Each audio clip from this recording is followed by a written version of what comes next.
السلام علیکم دوستو، آج کی کہانی کا نام ہے پھول کا جواب۔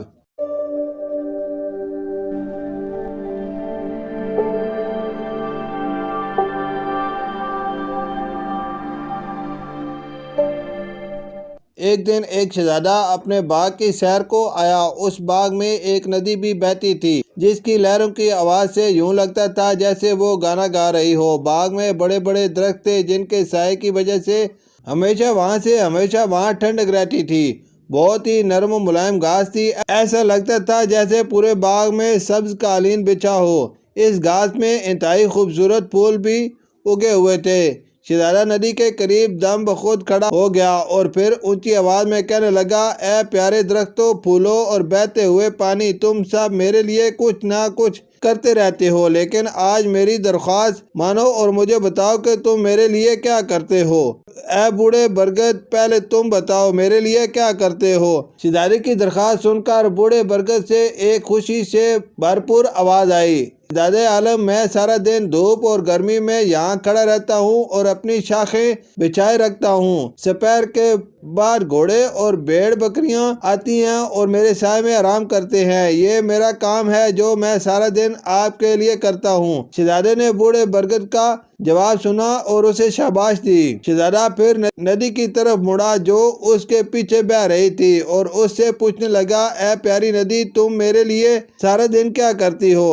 ندی نے گنگناتے ہوئے جواب دیا، پیارے شہزادے، میں سارا دن گنگناتے ہوئے اس باغ سے گزرتی ہوں۔ پیاسے جانور میرے پانی سے اپنی پیاس بجھاتے ہیں اور میری وجہ سے باغ ہرا بھرا رہتا ہے۔ شہزادے نے مسکرا کر گنگناتی ندی کو بھی شاباش دی۔ اسی گنگناتی ندی کے کنارے ہر ایک سفید گل باری کا پھول اگا ہوا تھا۔ گل باری نے جب شہزادے کے سوال اور بوڑھے برگد اور گنگناتی ندی کے جواب سنے تو آپ سے کہنے لگی، کاش شہزادہ مجھ سے یہ سوال نہ کرے کہ میں اس کے لیے کیا کرتا ہوں۔ میں تو کچھ بھی نہیں کرتا۔ لیکن اسی وقت شہزادے کی نظر گل باری کے پھول پر پڑی۔ اس نے پھول سے پوچھا، اے پیارے گل باری، تم میرے لیے کیا کرتے ہو؟ گھبرائے ہوئے پھول نے سر جھکا لیا اور سوچنے لگا کہ شہزادے کو کیا جواب دے۔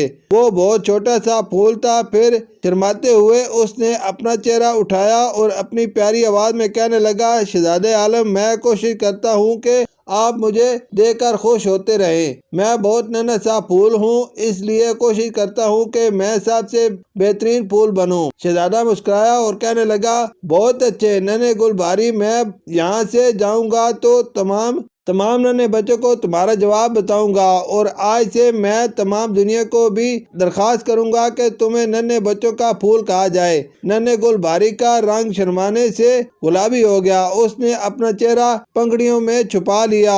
آج تک وہ اکثر اپنا چہرہ چھپائے رکھتا ہے۔ بچوں، آپ بھی اپنے ماں باپ کے ننھے پھول ہو۔ صاف ستھرے ہو کر ماں باپ کے سامنے آیا کرو تاکہ گل باری کے پھول کی طرح وہ بھی تمہیں زیادہ پیار کریں۔ اتنا تو تم کر ہی سکتے ہو نا۔ شکریہ۔